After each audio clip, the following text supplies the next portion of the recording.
સુરતમાં pre monsoon કામગીરી પર કોર્પોરેટર ઉઠાવ્યા છે સવાલ। ડ્રેનેજની સમસ્યા ઉકેલ ન આવતા કોર્પોરેટર કનુ ગેંડિયાએ ઉગ્ર રજૂઆત કરી છે। પાલિકામાં મંજીરા વિભાગ શરૂ કરવો જોઈએ તેવું નિવેદન કનુ ગેંડિયા દ્વારા આપવામાં આવ્યું છે। સરથાણા ઝોનમાં મળેલી ડિઝાસ્ટર મેનેજમેન્ટની બેઠકમાં ડ્રેનેજ વિભાગના કાર્યપાલક ઇજનેર ભૈરવ દેસાઈ પર પસ્તાળ પડી। પક્ષપલટુ નગરસેવક કનુ ગેંડિયાએ પાલિકામાં મંજીરા વિભાગ શરૂ કરાવીને ભૈરવ દેસાઈને મંજીરા વગાડવા બેસાડી દેવા જોઈએ તેવી ટકોર કરી છે। બેદરકાર અધિકારીઓને પદ પરથી દૂર કરવાની પણ માંગ કરવામાં આવી। વોર્ડ નંબર 2 અને 3માં વારંવાર ડ્રેનેજ લાઇન ઉભરાવવાની સમસ્યા સામે આવતી હતી, તેની રજૂઆત પણ કરવામાં આવી છે। કોઈ નિરાકરણ ન આવતા આખરે આ પ્રકારે ટકોર અને ઉગ્ર રજૂઆત કોર્પોરેટરની।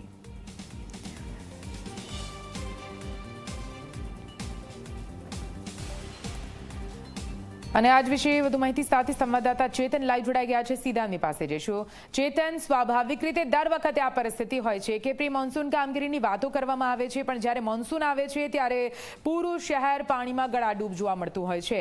સુરતમાં હજુ તો વરસાદની શરૂઆત થઈ છે અને તે પહેલા કોર્પોરેટરની આંખો ઉઘડી અને કોર્પોરેટરે ટકોર કરી દીધી કે આખરે મંજીરા વગાડવા માટે બેસાડવા જોઈએ આ તમામ લોકોને। શું કઈ તેમની ટકોર, શું રજૂઆત કરવામાં આવી અને કેમ આ કોર્પોરેટર આટલા ઉગ્ર બન્યા છે? જી બિલકુલથી પ્રી મોન્સૂનની કામગીરીને લઈને મ્યુનિસિપલ કમિશનર દ્વારા તમામ ઝોનના જે અધિકારી છે તેને અલ્ટિમેટમ આપી દેવામાં આવ્યું હતું। તેમ છતાં કેટલાક જે વોર્ડ છે તેમાં ડ્રેનેજની જે કામગીરી છે તે હજી સુધી કરવામાં આવી ન હતી અને ત્યારબાદ જે સરથાણા ઝોન છે તેમાં અધિકારીઓ અને કોર્પોરેટરની મિટિંગ હતી। આ દરમિયાન જે ભાજપના જે કોર્પોરેટર છે કનુ ગેંડિયા દ્વારા પાલિકામાં મંજીરા વિભાગ શરૂ કરવા માટે જે અધિકારીઓ છે તે અધિકારીઓને જણાવવામાં આવ્યું હતું। હાલ આપની સાથે કોર્પોરેટર જોડાયા છે। જે પાલિકામાં મંજીરા વિભાગ શરૂ કરવાનું શા માટે કહેવું પડ્યું?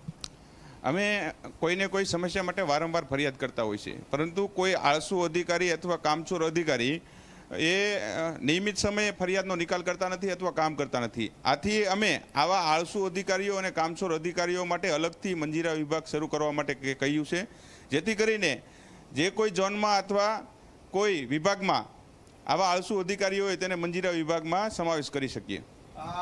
ડ્રેનેજને લઈને કયા કયા વોર્ડમાં શું કામગીરી નથી થઈ હજી?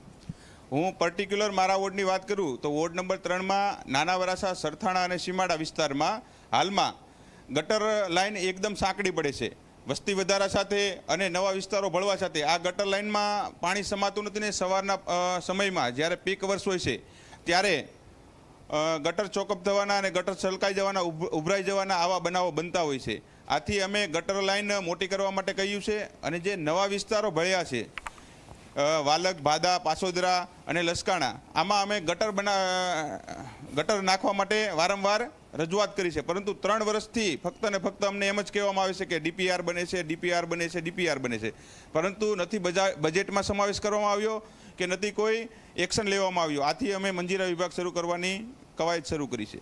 મ્યુનિસિપલ કમિશનર દ્વારા અલ્ટિમેટમ આપ્યું છે છતાં કોઈ કામગીરી નથી, તો શું કહેશો? એ માટે જ હું કહું છું કે જે અધિકારીઓ કામ નથી કરતા તેના લીધે થઈને આખી એસએમસી અને દરેક લોકોને સહન કરવું પડે છે। જે અમુક અધિકારીઓની બેદરકારીને લીધે બીજા અધિકારીઓને પણ સાંભળવું પડે છે। તો આના કરતાં જે આવા આળસુ અધિકારીઓ છે તેને સસ્પેન્ડ કરવા જોઈએ અથવા આવા કોઈ સાદા હેડમાં દાખલ કરવા જોઈએ। આતા કોર્પોરેટર જેઓ સ્પષ્ટપણે કહ્યું છે કે અધિકારીઓ દ્વારા ડ્રેનેજને લઈને કોઈ પણ પ્રકારની કામગીરી નથી કરવામાં આવતી, જેને લઈને આવા અધિકારીઓને વહેલામાં વહેલી તકે સસ્પેન્ડ કરવાની માંગ કરવામાં આવી છે।